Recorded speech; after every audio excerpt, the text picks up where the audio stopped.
We are standing a cup of in between your well-deserved drinks, and we're trying to talk about tech driving innovation, and of course, AI will be a part of it, right?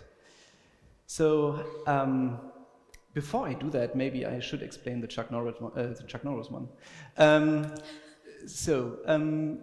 My name is Michel Braun. I'm the Chief AI Officer of WTS and taking care of our fitted AI projects kind of all day long. And last year, we were trying to explain and still trying to explain hallucination of a large language model. And of course, Chuck Norris is always usually well known. And in case a large language model is not answering the question, who is Chuck Norris, then you have the hallucination in a good shape, in good right. So after an easy topic like blockchain, we thought about talking about AI and agents taking over the FS text world.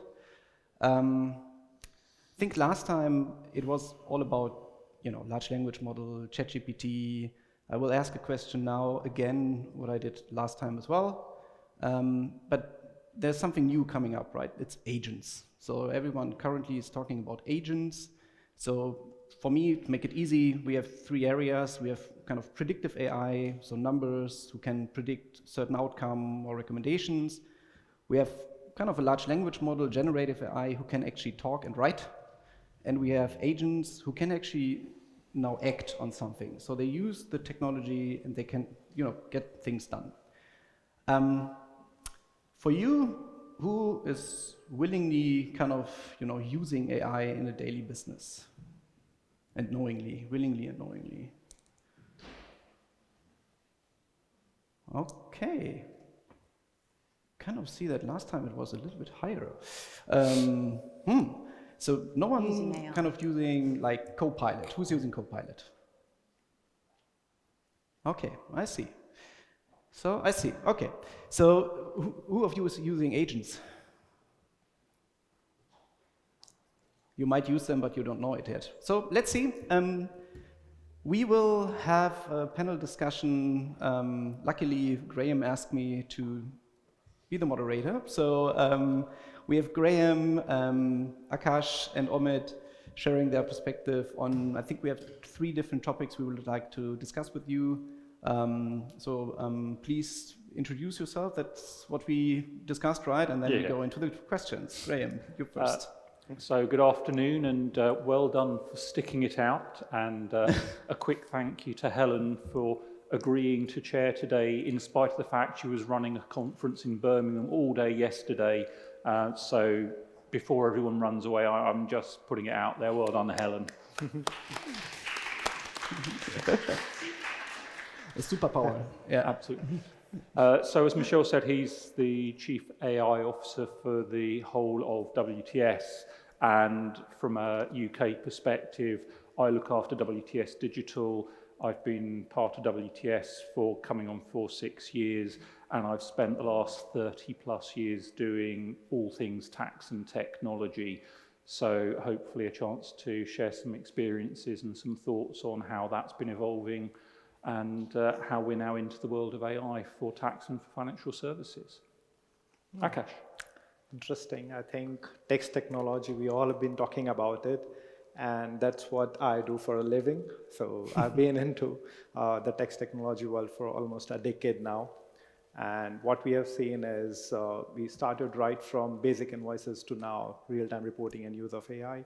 And I work with clients to understand the challenge and look at solutions on how we can do it. So pleasure to be here. Good afternoon, everyone. Yeah, Omid.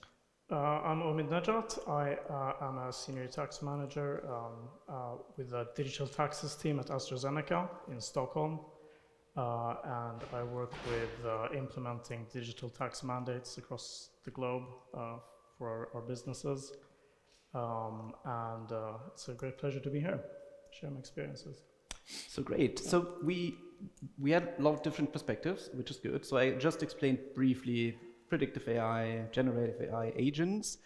So how do you see that in your work environment, in your organization, in your clients, the customers? So what's your current view, how do we use those kind of technologies right now?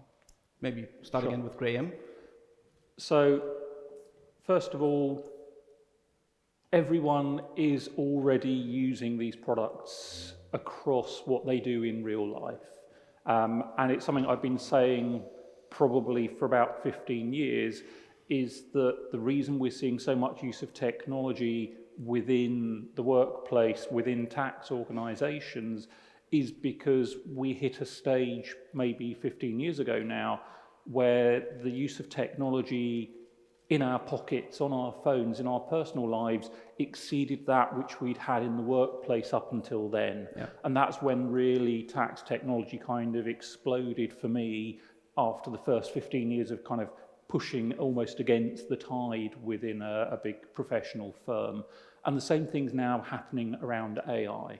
So I remember being sat in a partners meeting probably 5 years ago where the partners were discussing whether or not we should have policies about not using AI and the dangers of data getting out of control, knowing full well that at least 10% of the tax practice was already using it, even if it was being blocked on the systems because they were doing it on their phones. The genie was already out of the bottle. So absolutely AI is in use. It is being used in tax practitioners' approaches to their data. And so I think it's much more about how we control AI so that AI is not controlling us. And that's a mixture of things. It's about education, and we can thank the professional bodies for helping us with that, making it part of how we bring on the new era of tax professionals. So if you're going through your chartered accounting exams or hopefully your chartered tax advisor exams, you'll get that as part of your professional development. There are standalone bits of education. You can take the diploma in tax technology, the AI course for tax, so that people that are already qualified can kind of catch up. And it's about doing the same thing in-house as part of a tax practice. We have to make sure that we use tools such as Michelle and my tool, the playground, where we know that we are keeping all of our data and our clients' data safe and secure. And it's then about teaching juniors.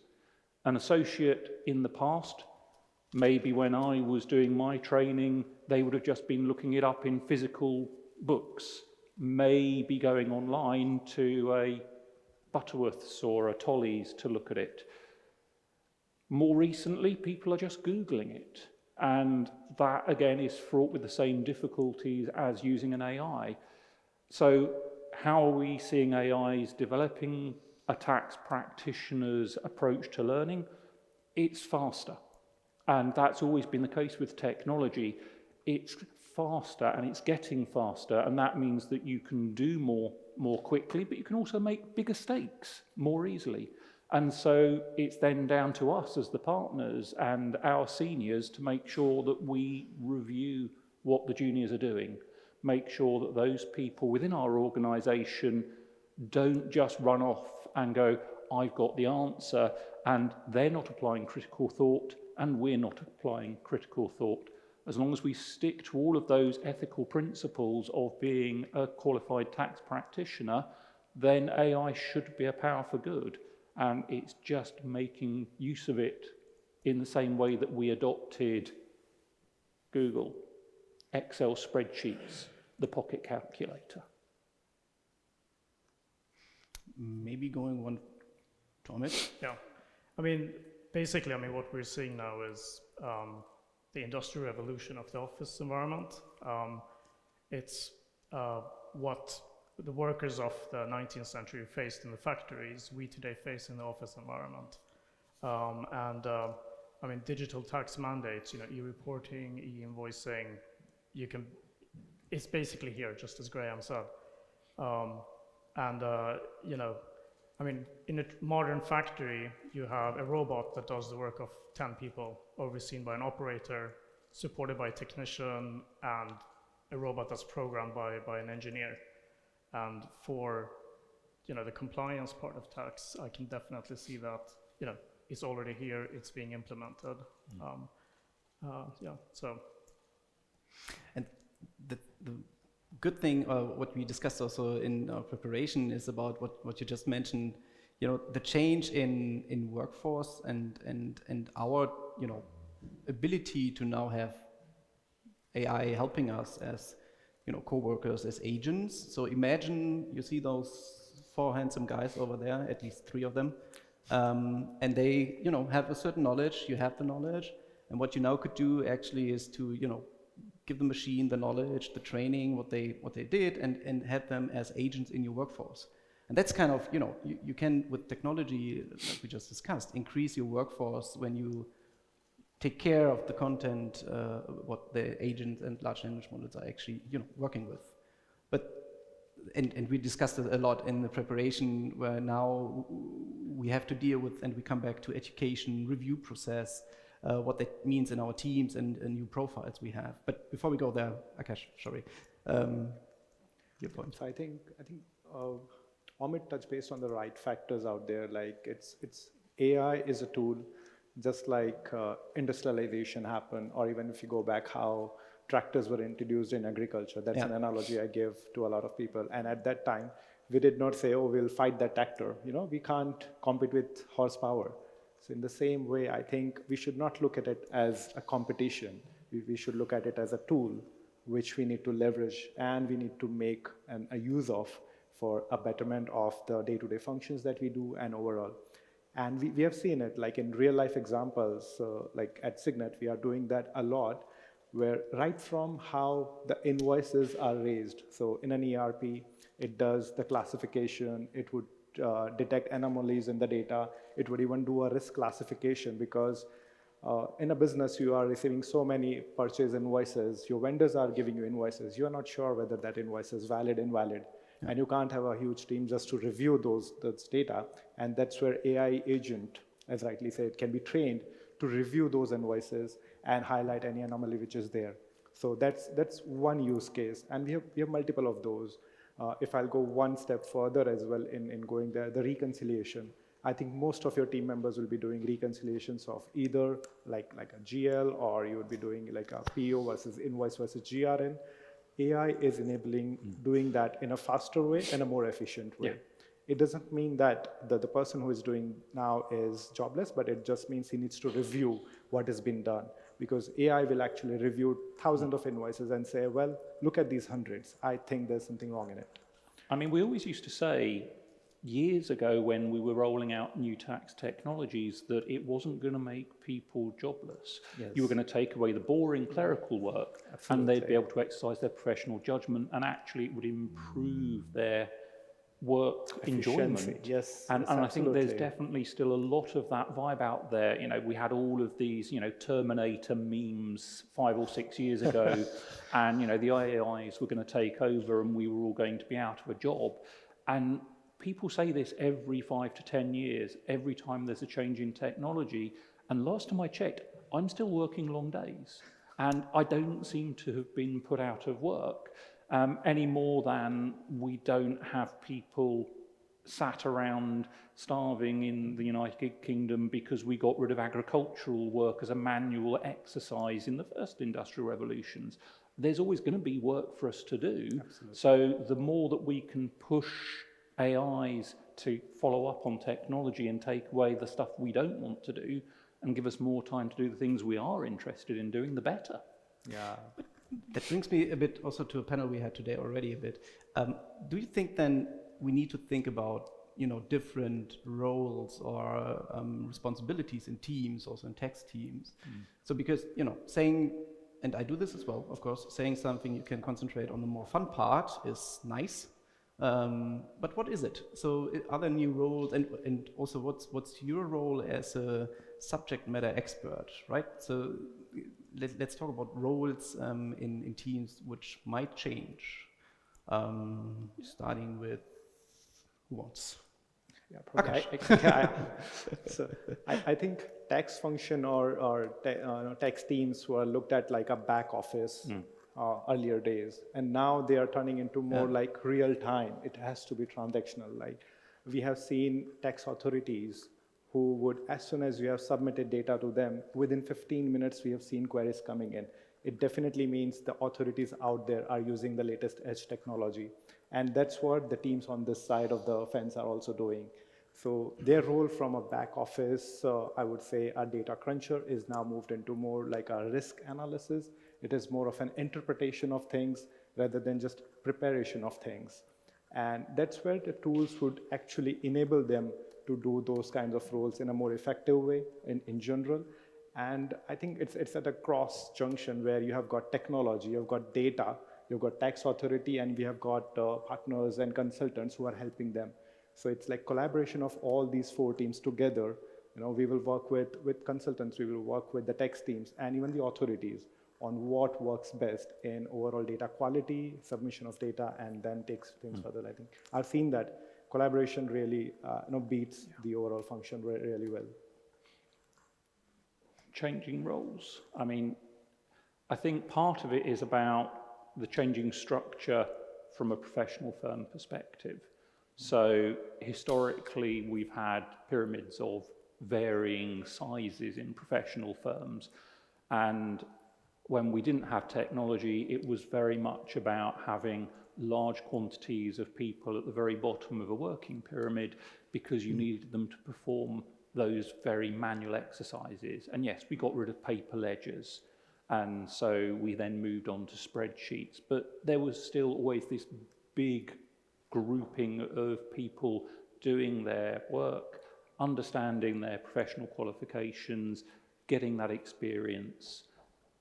That number of people is going to decrease if AI does what everyone thinks it's going to do. And so actually the talk about going from a pyramid either to something a lot more like a column or maybe more like a diamond, those are definitely a lot of the discussions we're hearing from the professional services perspective. And I think that then means that from a role, you've got to talk about how the people that are studying for their qualifications, the people that are going out and advising clients, actually they've got to be focusing on a different set of skills because they're not there to just have an encyclopedic knowledge of the legislation and to understand a kind of almost a cookie cutter approach to what works for a client, because knowledge is going to be retrievable very, very quickly, if not instantaneously, and combined with the circumstances of a client. And so it's going to become a lot more about having a deeper relationship with clients and understanding how to ensure that you can understand the data coming back from these AIs. And so it's going to be a combination of critical thought, evaluation, and client relationship. So it's going to fundamentally alter some of the key skills that people have associated with accountancy and tax advice over the years. So a fundamental shift in many ways, but equally something that will enable people to focus on hopefully a more human part of the role and something that will become more rewarding. Omid, how do you do that? How we do that? Well, I mean, since it is a pharmaceutical company, I mean, you know, science is always at the forefront of everything we think about. So, I mean, that's very much a spirit that also dominates, you know, tax and the tax environment. I would say, I mean, thinking about what Graham just said, I would say that, I mean, there was a time when, you know, humans would beat computers in chess, right? But then we had the Kasparov Deep Blue moment. In tax, we are going towards that maybe, but we are not there yet. And you know, that's why, you know, tax knowledge also is very much still valued. Human beings still can trump the machine when it comes to the generative part of the AI function, not just the the automation is there, but as for the generative part, there's still some space for us to dominate, and that's where, you know, the high end of the tax skill chain, so to say, is still going to be very sort of important to keep and to have. Yeah, and maybe Ali. Of course, you can. It's your conference, so you can do everything. We've had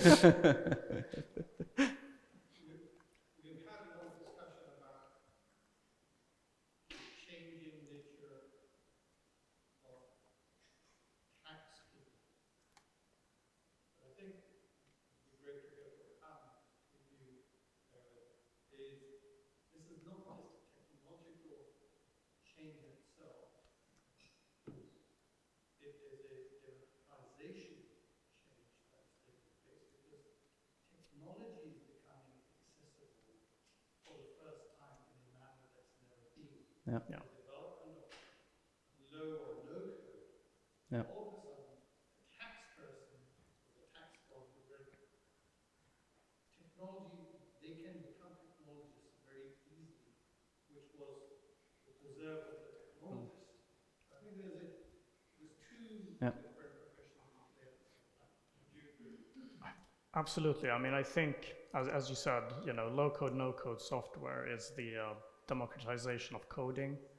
And now you can get a bottom-up approach. Instead of it being top-down, IT coding something that tax people use, you can have a tax guy coding something that's going to help himself in his everyday work without even contacting IT or. But then, of course, there's a risk element to that if everyone is sitting building their own things. So, everyone has to be properly trained about the risks. But absolutely, it's a democratization of the coding world that we're witnessing. And that's, I'm seeing, maybe not everyone in a team will have the ability to do that, but at least one or two key people can always help others to code with these new software that we have. Yeah. Just to even add to what you said, like generally in technology, we say something is built and then it is deployed and maintained, and there's a phase out period. Now, this is very important on the build and the maintain part. So earlier we used to have hard-coded systems. It's like fancy Excel sheets, which would have a macro running in the background, and it would do only A, B, and C, nothing else. Now with this, with AI helping us, you can actually define your rules yourself on the data, on the output and everything. Of course, it should be reviewed. But also on the maintenance side, with regulation is changing every day. You have got new things coming in. Tariffs are changing, like 1,000 tariffs in a year are changing. Now, even AI is helping there, where it will actually interpret those regulation updates and suggest what you could do or what you should do. And then it's an internal call, you review it, and that's where the critical thinking applies. And the role of a tax team has become more of, like, I would say, from basic interpretation to even orchestrators, so to say, where they decide what goes into the software and how it churns out the data, how it reviews the data. And I think that's impacting the whole life cycle of a product. Yeah. Yeah. And I think I think I said it last year. So I think the generative AI for us as tax people, lawyers, is kind of the best thing what could happen, because we are trained to ask someone to do work, at least in our advisor firm, right? No, so we can delegate work. We know how to formulate certain tasks, and you can do it right away and get instant results. And then you give it, to scale it up to a tech team, but we can do it from our tax perspective. And that's, for us, what we did, talking about changing roles. So for technology, we have the development operations, a DevOps, and what we build is a team with a tax ops, so highly skilled tax people providing prompt libraries for everyone who can actually use it. And then that the quality of the results should be in line with what the tax law is. So we have a specialized team who are trained in prompting, and now providing a prompt library for all the other stuff. I think that, back to Ali's question about low code and no code, what I think we're seeing is this rising tide effect. So if everyone moves towards low code instead of Excel, then actually you can do more. People have a greater ability to interrogate their data. And so actually, across the whole of that tax user base, across tax departments, across professional service firms, everyone becomes more productive. Everyone has better access to the right answers. But you then start considering the risk elements to it. And I don't think these risks are new at all. I think it's actually just that the risks are now more transparent than they were before. If you made a mistake in your spreadsheet, it was going to give you the wrong number, but the chances are no one was ever going to notice. Whereas if you've got a piece of low code which is churning the data through, it's much easier for somebody else to look at that and to transparently work out why there was a mistake, it's much easier to rerun that process in the low code and see what's happened. So whilst it could be seen as increasing the risk of failure or creating new risks, I actually think it's the same risks as before. And as long as we structure our departments appropriately, take a little bit more time over the assurance elements. I know there's rumours at the moment that some of the big four are about to launch some kind of AI assurance type of services. Heaven help their PI cover. But I think that we do see that there are ways we can address this, and it is therefore tied back to updating the roles of the people in our respective departments, because maybe we need a little bit more emphasis on that four eyes review and on how we assure what work we do internally so that the visibility and the transparency become positives. And how do we, now when we talk about the structure, and I think Ali mentioned that in one of the panel I was following, so having the skill to go through a large document or to an entire folder of documents, to read it through and get the sense of the material, compared to someone just uploading it to an AI, getting a summary. How do you train and educate people using AI in the right way? Akash.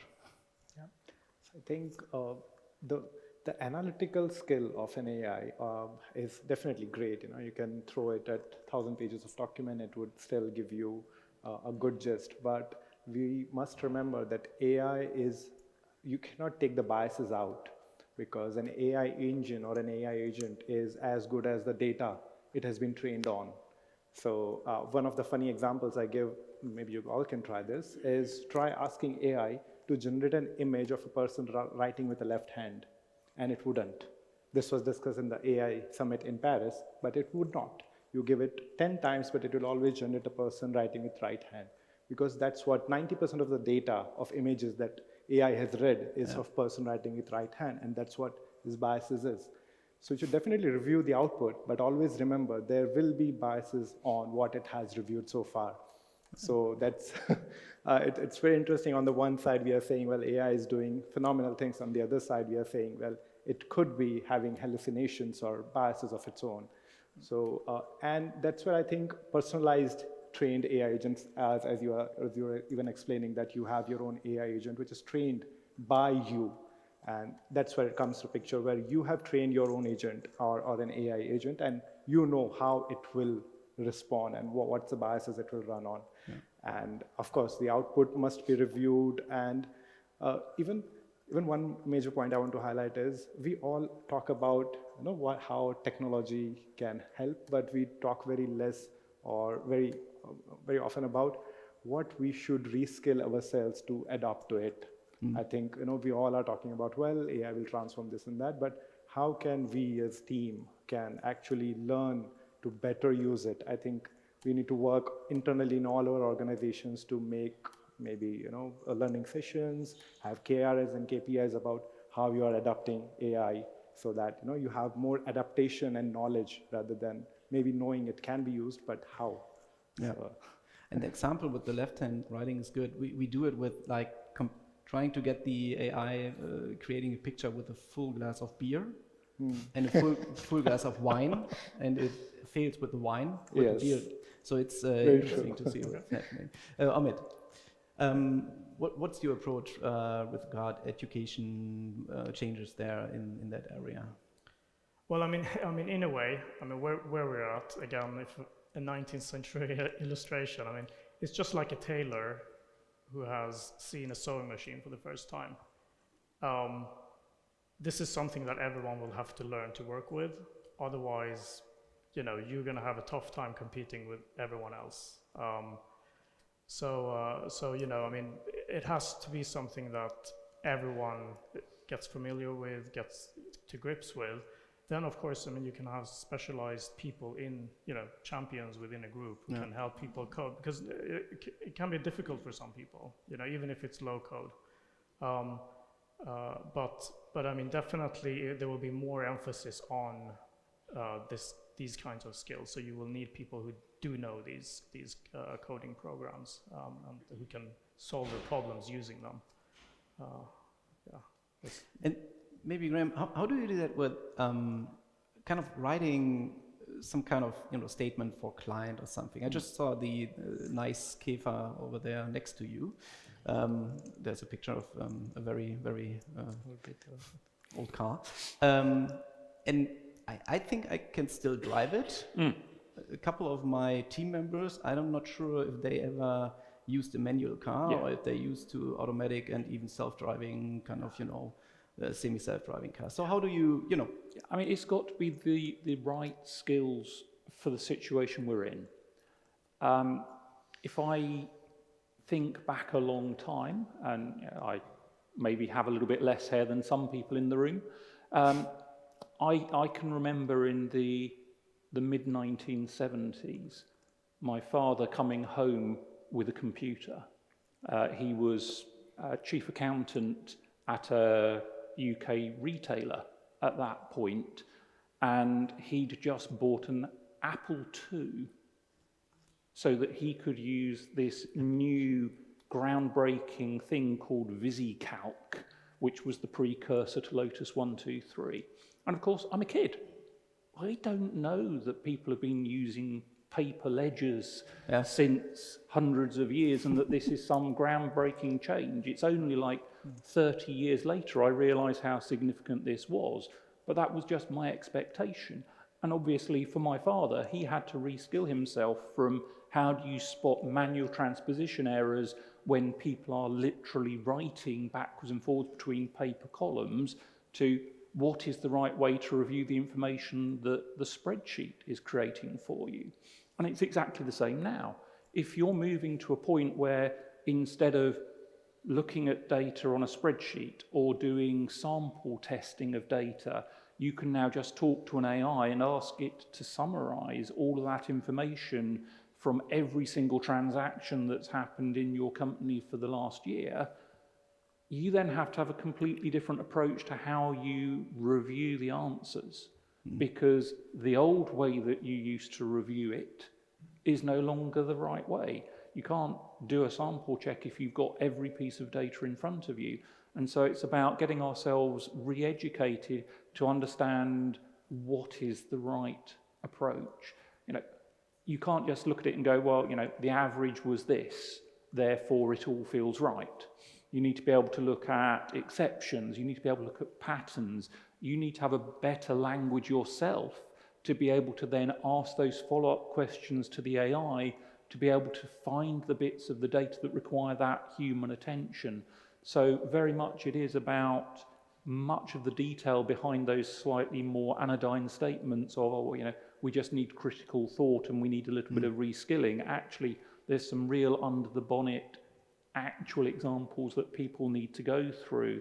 And that's why some of these formalized approaches to how you engage with an AI as a finance or tax person are going to be absolutely indispensable over the next 1, 2, 3 years. Otherwise, we're just going to be giving a pocket calculator to a mammal. They might be able to hit the keys on it and something might happen, but do they actually have a critical evaluation of what that means? We're going to be no different to pretty much any other quadruped if we're not careful, and so we need to make sure we get ourselves reskilled. So get yourself reskilled. So do you have all access to a good platform, community, just access point to get reskilled? Is that? I mean, community is probably going to be the right answer, isn't it? We have to all be in this together. And a lot of the ways that things like low code get rolled out, it's about having that community aspect. If you've got one person trying to do it themselves, then it's almost as bad as the old so-and-so wrote an Excel spreadsheet, but they left the organization and no one's been able to change the process for the last 10 years because no one's got a clue what happened. If you've got that community within an organization and that shared knowledge, actually that protects you on that succession basis, but it also allows people to share what's working for them and to build up that knowledge. So it's partly formal, but I think a lot of it will be community-based. I mean, yeah, I mean, at AstraZeneca, we do have technology platforms that offer courses for free for the employees. So, yeah, and we are encouraged to use them, and people use them. So, yeah, I mean, that's the way forward, really. You have to try and encourage people as much as you can, because it's coming, and everyone's got to be on the train. Great.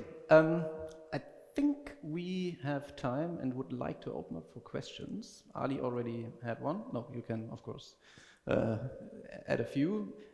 Do you have any questions? Yes, Stefan. Let me be a bit provocative. Let me assume that I am your tax lawyer. And so far you've appointed me with opinions on delivery of what product across 10 borders and whatnot.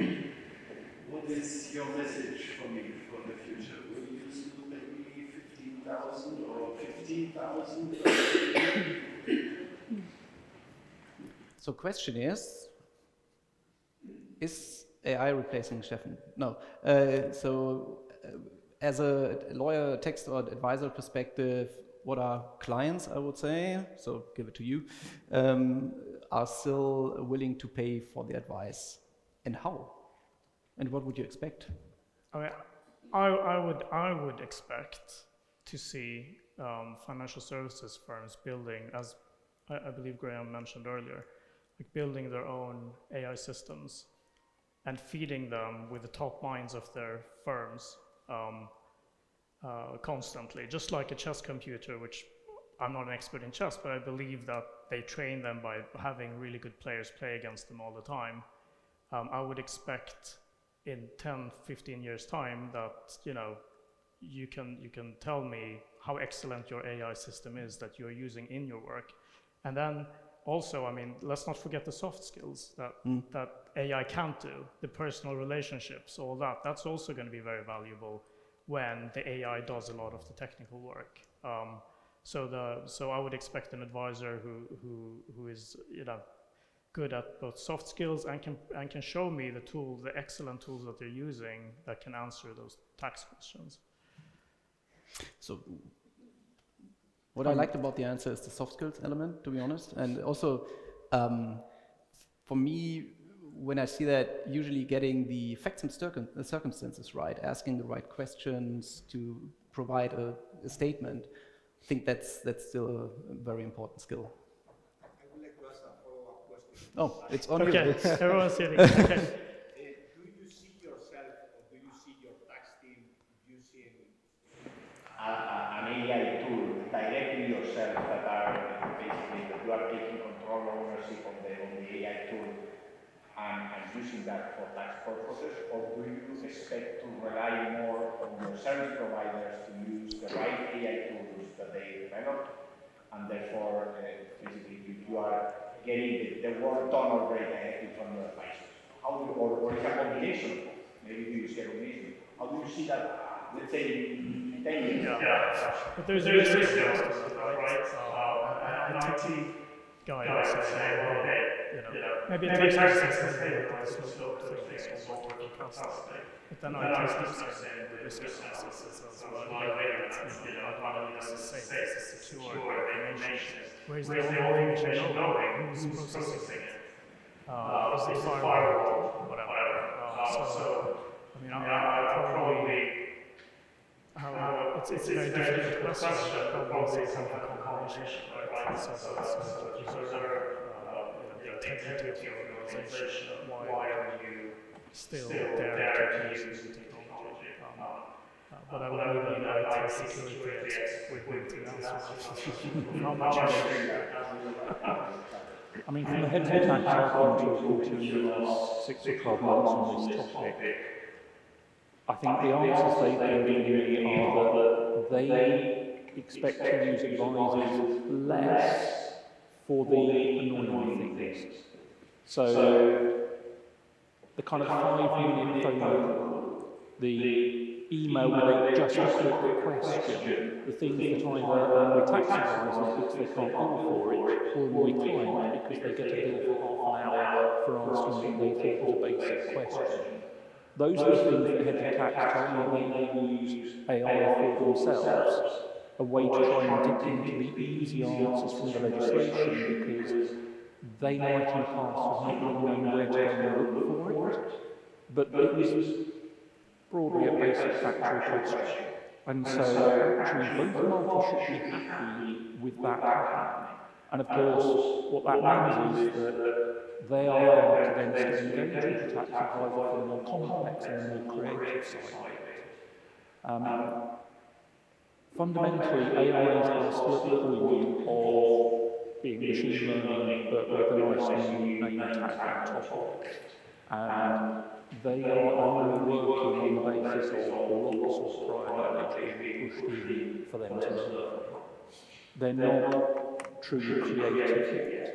So if you want to come up with a novel idea, you probably still need a person. And if you want to think about the future, you probably still need a person, because all that the AI is doing is looking for examples from the past and kind of fudging them a little bit to come up with something that might look a little bit new. There's a whole world around kind of cognitive psychology and the differences between kind of intuition and analogical thought. And if you get into the cognitive science of it, AI is still in a very limited and narrow window. So I think there's definitely still going to be lots of use of tax lawyers and tax advisors by our clients. And if it just means that they're going to stop asking us those really annoying questions, then I think everyone should be happy. Perfect. There are no annoying questions. No. You can ask every question.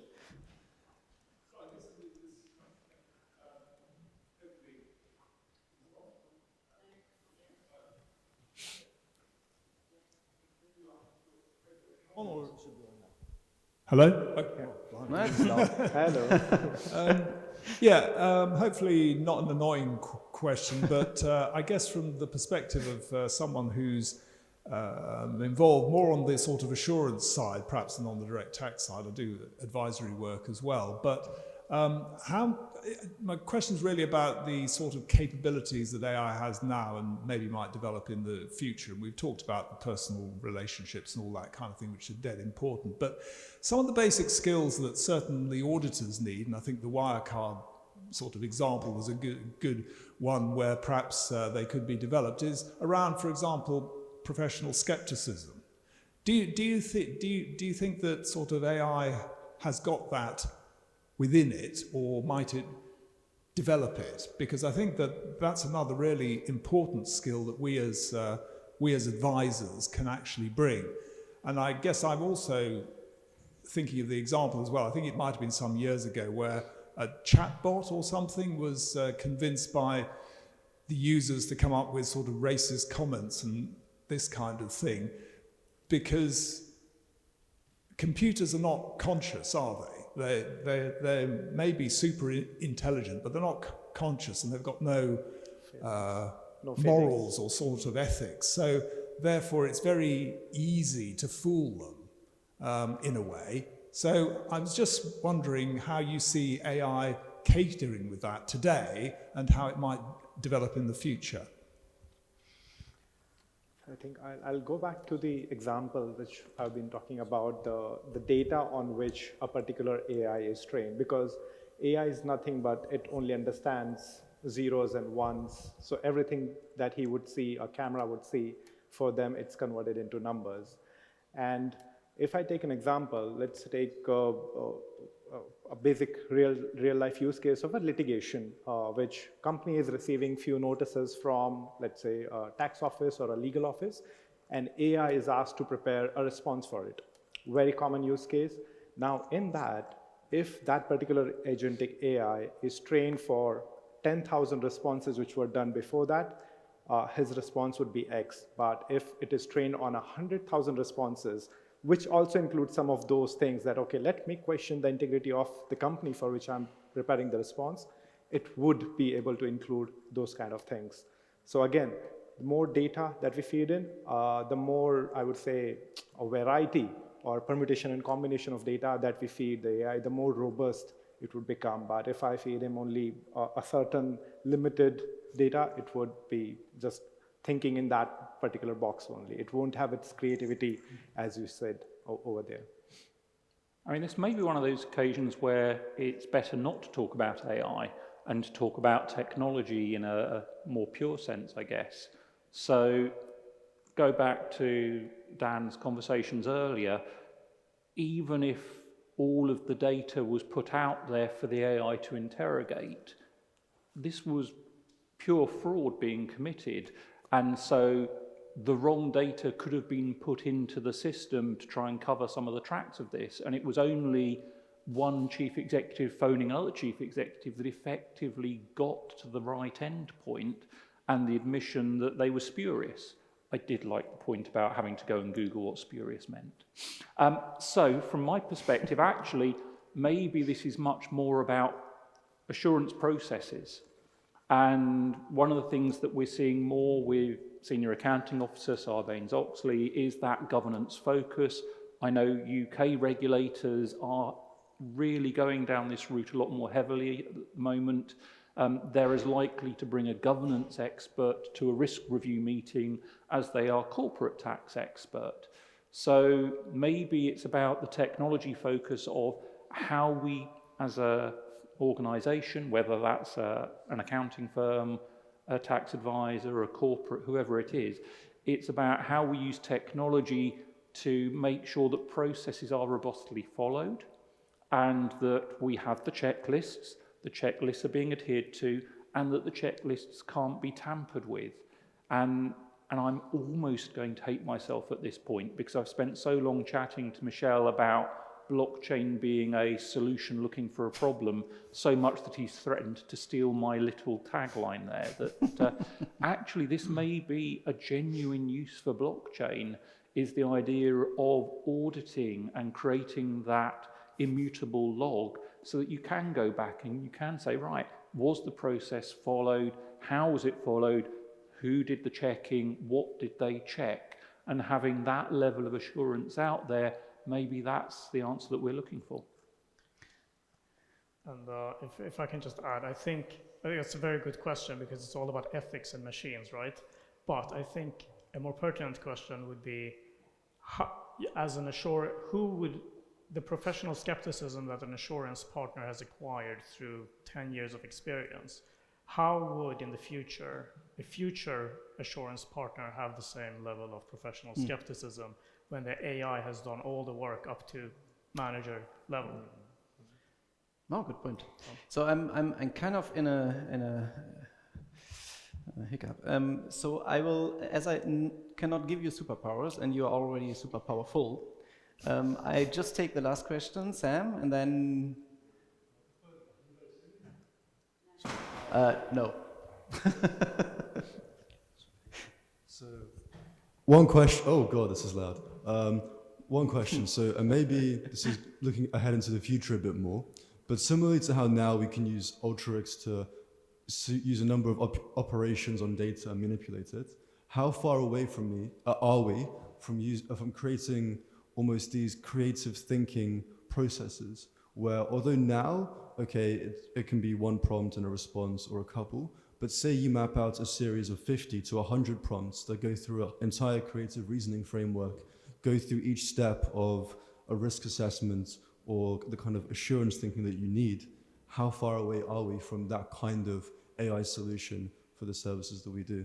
And to add to that, maybe an even spicier question is, at what point could a tax agent use this kind of framework to the point where it might be more appropriate to lay the liability for the advice with the agent and the actual advisor? That's a great question. Helen is already nervous.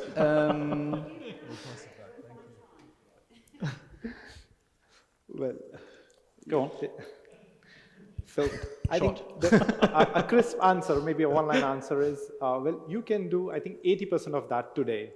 Like you use Ultrix or any other tool for that matter, and try to do X functions on data, Well, AI engines today are doing that on their own. So you just review the output. So to say they have not fumbled much, and they would even do a review. They will even prepare an output in a generative way for you to actually just review and submit. So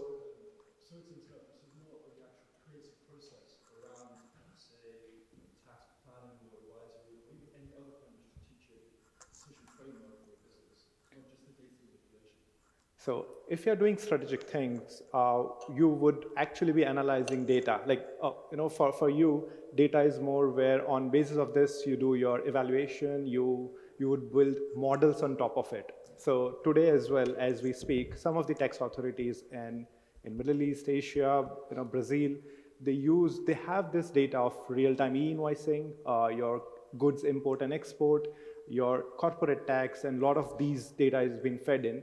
They have got these large models which actually highlights and gives them, well, let me find who is there any deviation in the tax for X, Y, and Z taxpayer, and the engine actually gives the output to them.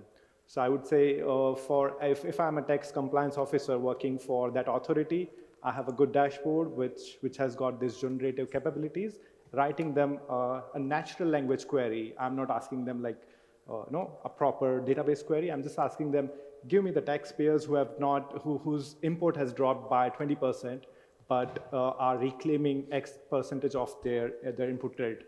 And the engine would actually feed down the data and give me a list of the taxpayers. And that's the risk model that is being prepared. I know Michelle's standing up to try and draw a line under this, but I just want to quickly steal the moderator from him, because I think he should be answering this question. Because I think part of what Samuel is saying is, how close are we to having those agentic AIs available? And I know that Michelle already has some in the WTS Playground product. So maybe we'll have the long debate over a drink very shortly, but just very briefly, we are already there? Well, we are there to have drinks. We are close to having this, well, we have the agentic framework, but it's not autonomous, right? So there's something you should still consider to, review it and make the judgment and the decisions and not let them do what they want. So thanks very much. Thanks for the 5 minutes extra. Omid, Akash, Graham, thank you for your time. Thank you. And Helen, a couple of minutes for the rings.